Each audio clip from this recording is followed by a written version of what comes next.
In a bustling city neighborhood, a quiet black female chef faced daily racism working at an upscale restaurant, while silently witnessing a homeless boy rummaging through trash for food. Moved by compassion, she secretly shared warm meals with him for 3 years. But when discovered, Marla lost her job and the boy disappeared. 10 years later, he returned, now a CEO of a transport company, ready to repay the kindness that once saved him. Before we dive in this story, let us know where you're watching from. We love to hear your thought.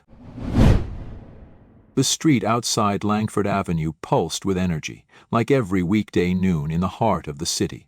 Honking horns, impatient footsteps, clinking silverware through thick restaurant windows.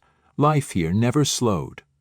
Along the crowded sidewalk, business people walked fast with phones glued to their ears, laughter echoed from cafe patios, and expensive perfume mixed with the scent of garlic, butter, and grilled meat. One of the fanciest restaurants on the block stood out not for its neon signs, there were none, but for its crisp white awnings and polished black door, Maison du Lion, a place where lunch came plated like art and waiters moved like dancers.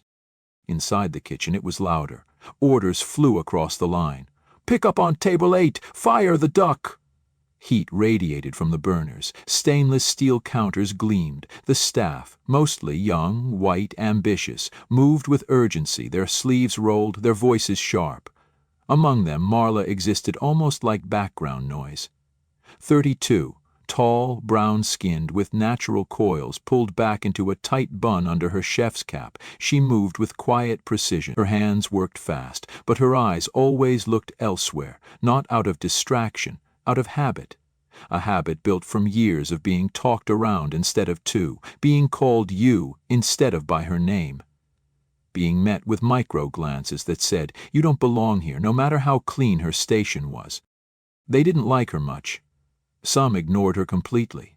Some joked just loud enough so she could hear. "Guess they'll let anyone in the kitchen these days," someone had muttered once. Another time, a waiter left a plate with a passive-aggressive note. "Try seasoning it like a French chef, not your grandma." Marla never responded. She knew the rules. Stay silent, stay out of trouble, stay invisible. Every afternoon, around 2:30, when the lunch rush died down, Marla would quietly slip out the back door. Not for a cigarette. Not for air. Just a few minutes to sit. Across the narrow alley behind the restaurant, next to the dumpsters, was a crooked bench someone had abandoned long ago. She'd sit there with her apron still tied, arms resting on her knees, letting the noise of the world drop just enough to breathe, and that's where she saw him. Again, a boy, no older than 9, barefoot, shivering even in late spring, wearing a hoodie that hung off his shoulders and pants stiff with dirt. His skin was pale under layers of grime. He moved fast, but not wildly, like he knew what he was doing, like he had done this many times. He crouched by the restaurant's dumpster, dug past cardboard boxes, pulled out a paper bag that had probably held someone's leftover duck confit, and licked sauce straight off the greasy wrapping. He found a half-eaten drumstick and chewed on the bone like it was the first thing he'd tasted in days. Marla didn't move. She didn't blink. Her chest tightened. The boy didn't notice her watching, or if he did, he didn't care. Hunger overruled shame. Something burned in her throat. She stood, went back inside, past the others, laughing over staff meal leftovers. They didn't speak to her. They never asked where she went. 10 minutes later, she stepped outside again, holding a white plate. Warm, real food. Roasted chicken, mashed potatoes, green beans with garlic. She approached slowly, holding the plate low, voice soft. "Hey," she said, gently. The boy jumped like a feral cat, eyes wide, body tensing to run. "It's okay," she added quickly. "I'm not going to hurt you. I just thought, maybe you were hungry." He stared at her, then at the plate. His body didn't move, but his eyes couldn't look away from the steam rising off the chicken. "It's clean," she whispered. "And it's yours." Still silent, still suspicious, but the moment hunger tipped the scale, he grabbed the plate, sank to the curb, and ate with both hands. Marla sat back on the bench, hands folded in her lap. She didn't smile, didn't speak, didn't watch too closely.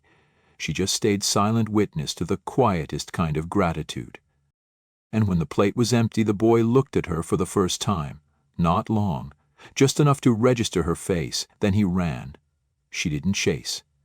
She just picked up the plate, went back inside, and finished her shift like always. But something in the rhythm of her day had shifted, and she had a feeling this wouldn't be the last time she saw him. The next evening, the alley was quieter than usual. Rain had fallen earlier, leaving slick patches on the concrete and dark stains up the walls where water had bled through old brick. The air smelled like wet metal and sour oil, like the ghosts of meals long gone. Marla stood near the back door of the restaurant, a black trash bag in one hand, watching the steam from her breath vanish in the air.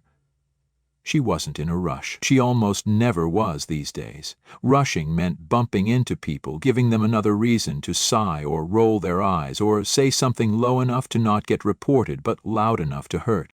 She dropped the bag into the dumpster, wiped her palms on her apron, and paused. Just beyond the fence separating the alley from the pizza joint next door, something moved. A small figure, quick, practiced, ducked low behind their bins. Marla didn't have to squint, she already knew. The boy, he wasn't at her dumpster this time. He was at the next one over, crouched behind a stack of milk crates and cardboard. She could barely see his hands as they worked through the trash, peeling away soggy napkins, lifting a grease-stained box, pulling something free, a crust maybe, a piece of sausage. She watched him tear it with his teeth and swallow like he hadn't eaten in days. She felt her jaw tighten. This wasn't about pity. It wasn't even about fairness. It was something deeper. Something that had started last night when he took the plate from her hands and ate without a word, then ran. Something about the way he had looked at her, not in thanks, not even in trust, but in disbelief, as if her kindness were a crack in the world he didn't understand. She turned without a sound and went back inside. There wasn't much left in the staff fridge. One of the line cooks had taken the last pasta from family meal. Someone had stuffed old capers into the jar of pickles again. But in her bag, wrapped in wax paper, untouched since her lunch break, was a hamburger she'd made for herself and forgotten to eat, still warm in the center. She unwrapped it, stared at it for a moment. Her stomach grumbled softly. She hadn't eaten since breakfast, but the ache in her belly didn't match the heaviness in her chest. She rewrapped it, tucked it into a paper bag, and walked out the back again. She moved slowly down the alley, toward the pizza shop's bins, staying where the shadows were soft and the puddles didn't splash. She didn't want to startle him this time. When she reached the corner, she cleared her throat. Not loud, just enough to announce she was there. The boy froze, one hand halfway into a box of day-old garlic knots. His face jerked up, sharp with panic, his eyes wide. "Don't run," she said gently, holding out the bag. "It's just food." He didn't move. Rain dripped from the edge of a broken awning above him, tapping out a steady rhythm. His eyes shifted from her to the bag, back again. "It's a hamburger," she added, softer now, hot. "Clean, still good. I was going to eat it, but I think you need it more than I do." Still nothing. Then, just barely, his head tilted, his nostrils flared, catching the scent. His lips parted like he might say something, but he didn't. He stood up slowly, cautiously, and walked 3 short steps forward. Took the bag, backed away. She stayed right where she was.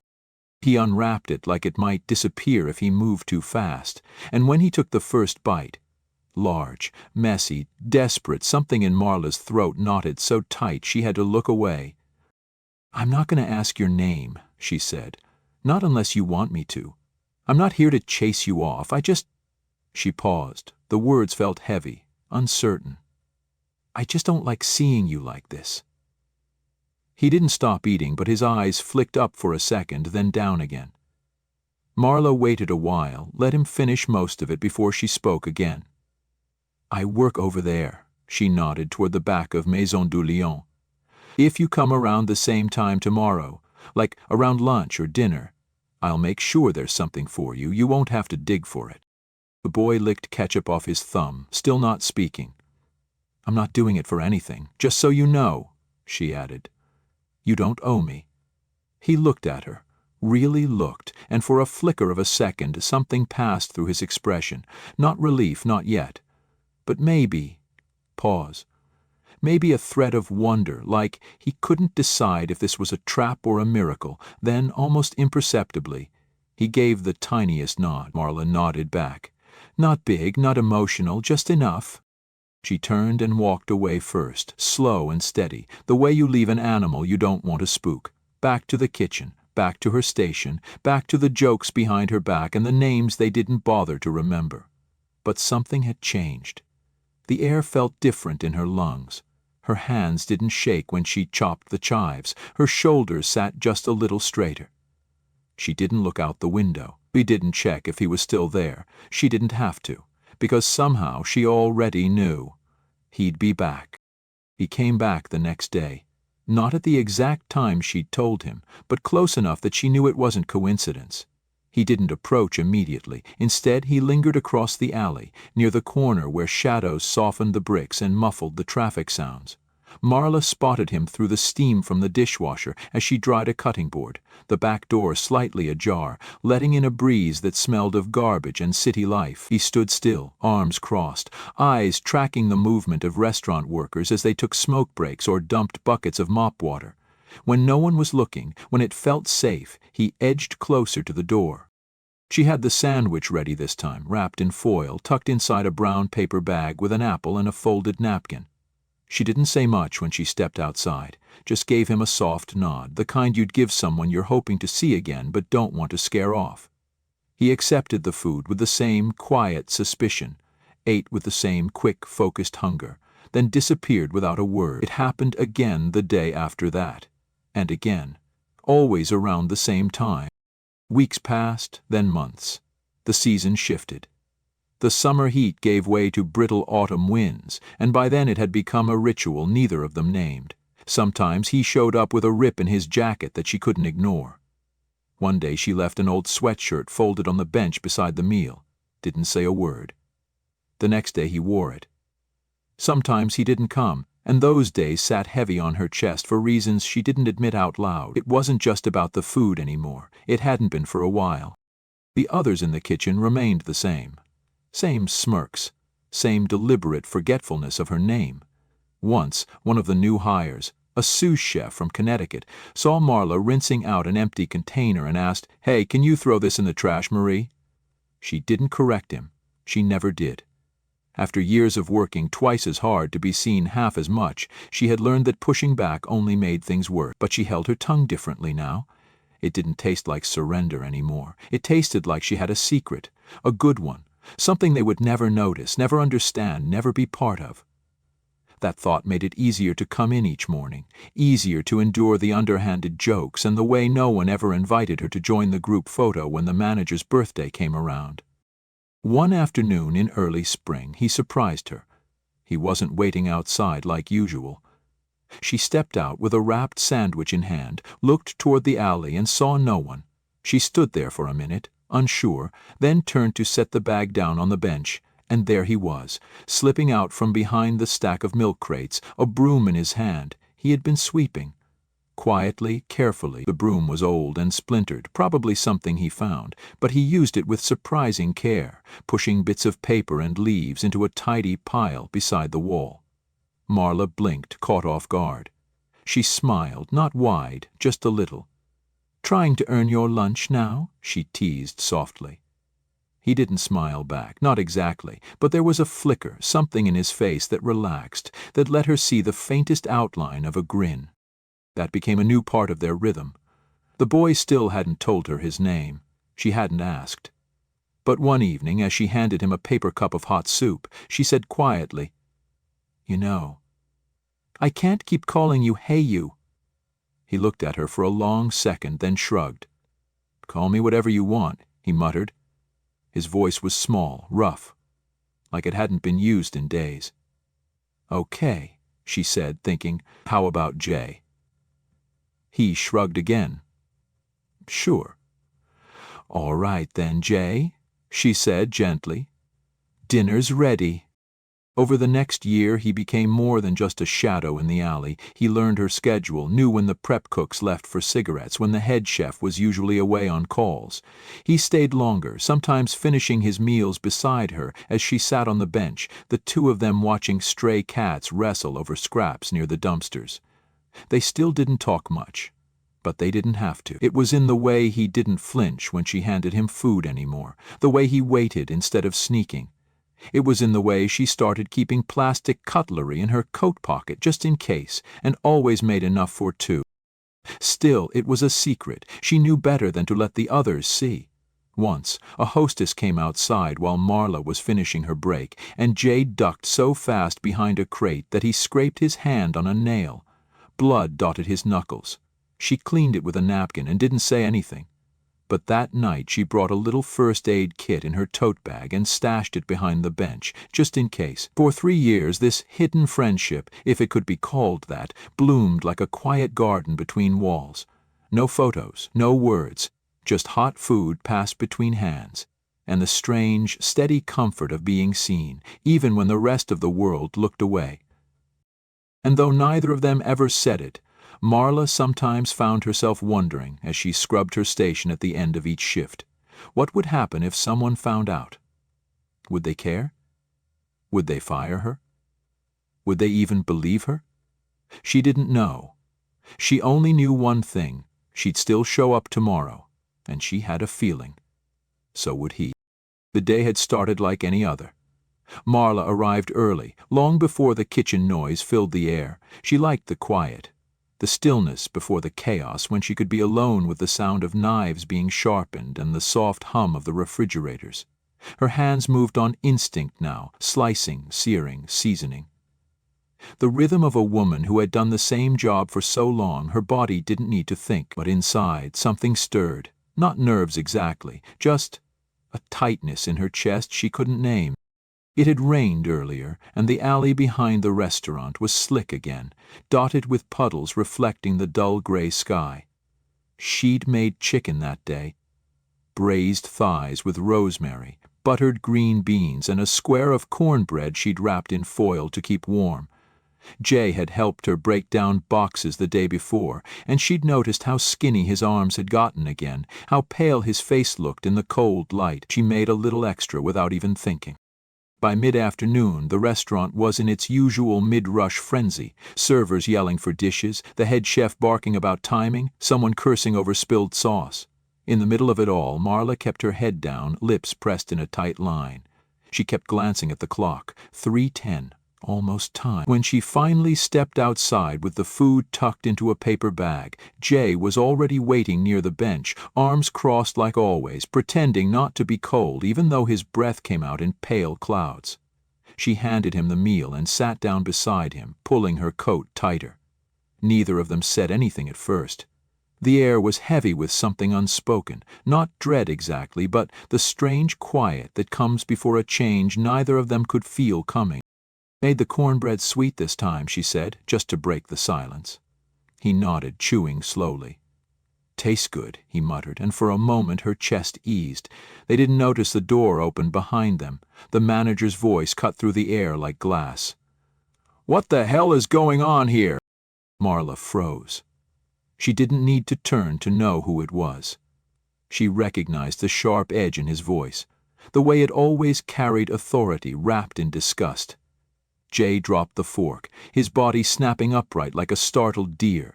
His eyes darted around for an exit, but he was trapped, food in hand, caught in the open.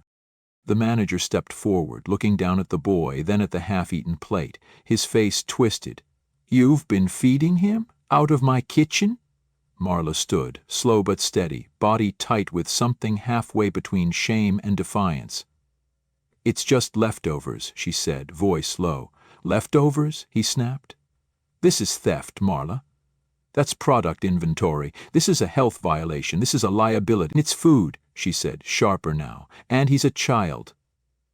A child who doesn't belong back here, digging through garbage. What if someone saw? What if a customer? "No one saw," she said quickly. "I saw."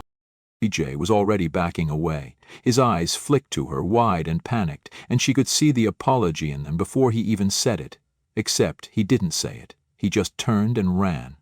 Not down the alley like usual, but into the street, dodging traffic with a speed that only fear could give. Marla took a step toward him, hand raised, but stopped. She could feel the manager watching her. "You're done here," he said coldly. "Pack your things." She didn't argue. She didn't cry, not yet. Inside, she scrubbed her station clean, even though no one asked her to. She wiped down the cutting boards, emptied the garbage, stacked the knives in perfect order. Her hands moved without emotion, like they belonged to someone else. When she opened her locker and pulled out the plastic comb Jay had given her months ago, she held it for a long time, staring at the worn teeth, the way it had cracked on one side. She didn't take anything else. No one said goodbye when she left. The cold hit her hard once she stepped outside. The sky was darker now, tinged with blue-gray clouds and a biting wind.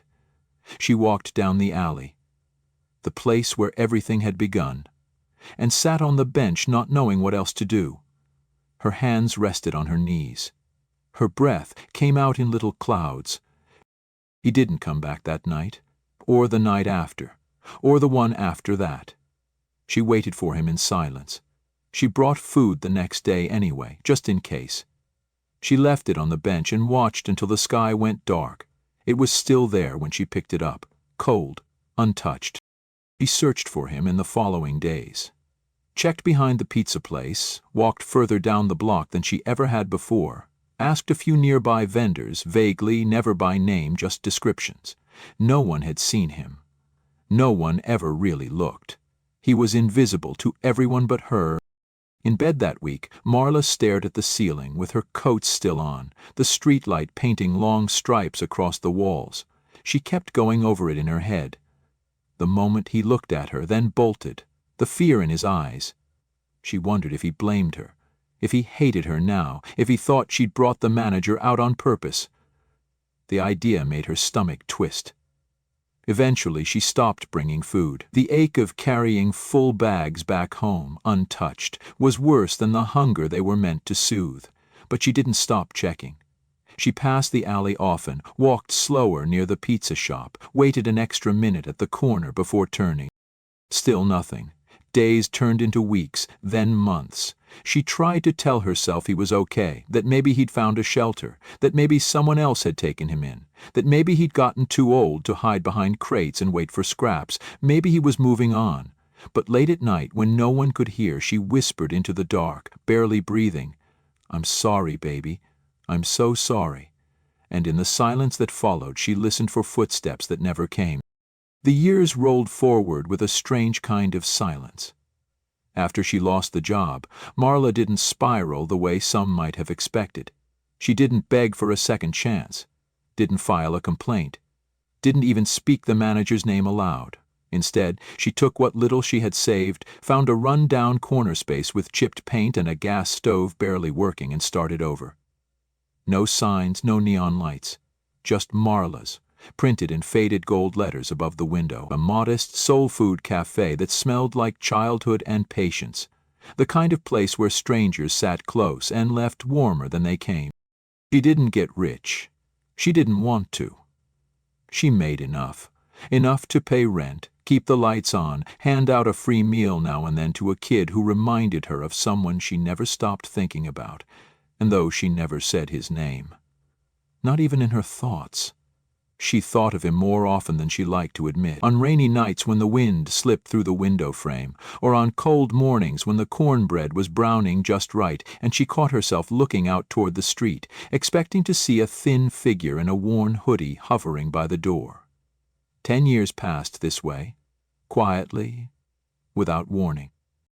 It was a Tuesday when it happened, gray sky, light drizzle, the kind of day where most people stayed indoors and traffic felt slower. Marla had just finished wiping down the tables when the sound of engines filled the block. Not just one, but several, low and expensive, humming in a coordinated rhythm that didn't belong in her part of town. She stepped to the window, dish rag in hand, and stared as 3 sleek black SUVs pulled up along the curb, engines cutting one by one. For a moment, she didn't move. It was the kind of sight that made you think something bad was coming. IRS, investors, lawyers, trouble. The doors opened in unison. Men in suits stepped out, clean, polished, some with earpieces. But it was the man in the middle who made her heart falter.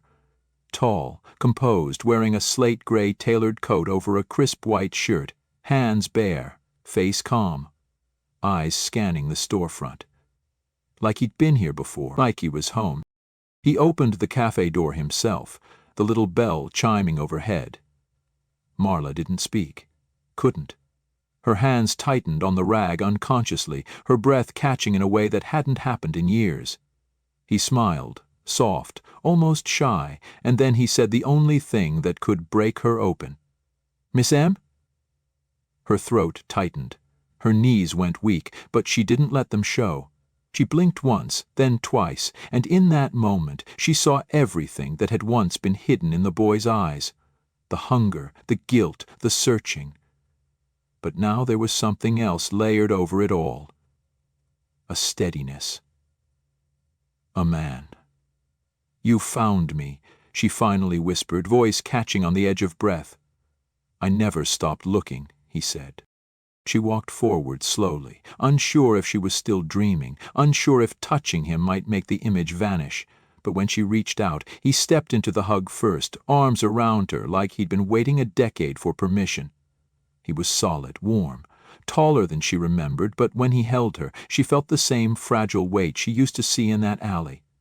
The same boy who once ran from a manager's voice, now standing in a room he didn't have to run from anymore. "I thought you were gone for good," she whispered against his shoulder. "I thought maybe you hated me." "I didn't hate you," he said, stepping back just enough to look her in the eyes.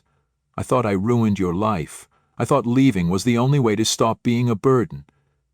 She shook her head, eyes damp. "You were never a burden. You were never anything but mine to care for." He smiled again, broader now, and she could see that boy still tucked inside his grown face.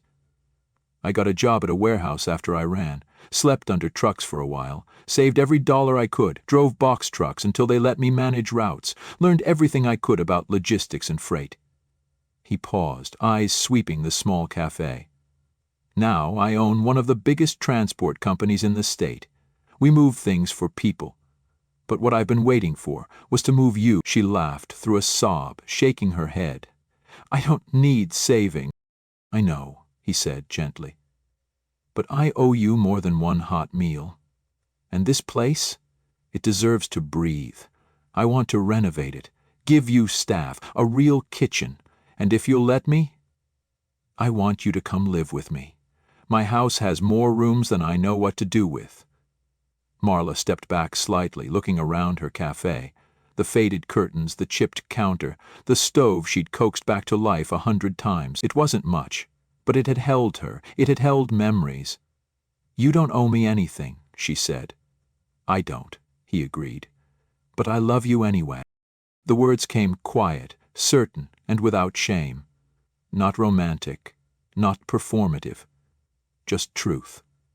A bond that had been sealed in aluminum foil and quiet glances years ago behind a restaurant. A bond no one had seen, but one that had changed both of them forever. She exhaled, long and slow, then gave a small nod. "All right then, but only if you still eat cornbread with too much butter." He grinned. "Only if it's yours." Outside the rain had stopped. The men in suits waited silently as the two of them sat down at the counter. No fanfare, no crowd. Just a woman who gave and a boy who returned. Just two people, 10 years apart, right where they left off. Join us to share meaningful stories by hitting the like and subscribe buttons.